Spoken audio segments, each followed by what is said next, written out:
మేము నిరంతరం పెట్టుబడులను ఆకర్షించే ఉద్యోగ ఉపాధి అవకాశాలు పెంచాలని ఏదైతే ప్రయత్నం చేస్తున్నామో, మేము వచ్చిన తర్వాత గణేష్ నిమజ్జనం కావచ్చు, లేకపోతే మొహరం కావచ్చు, బక్రీద్ కావచ్చు, అన్ని మతాలకు సంబంధించిన పండుగల ఎక్కడైనా చిన్న చెదురుమదురు సంఘటన కూడా ఏదైనా జరిగిందా అధ్యక్ష? ఈ 15 నెలల్లో ఎక్కడైనా శాంతి భద్రతల విషయంలో ఎక్కడైనా మేము రాజీపడ్డామా అధ్యక్ష?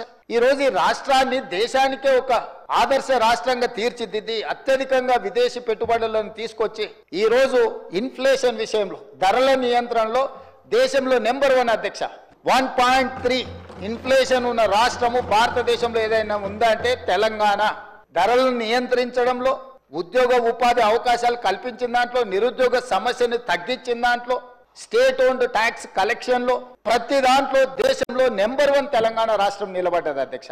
దేశంలోనే ఇతర రాష్ట్రాలలో రాష్ట్ర సొంత పన్నుల వసూళ్లలో తెలంగాణ రాష్ట్రం 88% పన్నులను వసూలు చేసి దేశంలోనే నెంబర్ 1 రాష్ట్రంగా తెలంగాణ రాష్ట్రం నిలబడ్డది. మహారాష్ట్ర నెంబర్ 2, మిగతా రాష్ట్రాలు అట్లుంటే ప్రధానమంత్రి గారు ప్రాతినిధ్యం వహించే గుజరాత్ 6-7వ స్థానానికి పోయింది అధ్యక్ష. ఇవన్నీ కూడా మా సహచర మంత్రులు, అధికారులు అందరు కష్టపడి చేస్తున్న ప్రయత్నాన్ని మీరు అభినందించండి. అప్పుడే అంత ఆత్రము, అంత తాపత్రయము, అంత అసహనం ఎందుకని నేను అడుగుతున్నా.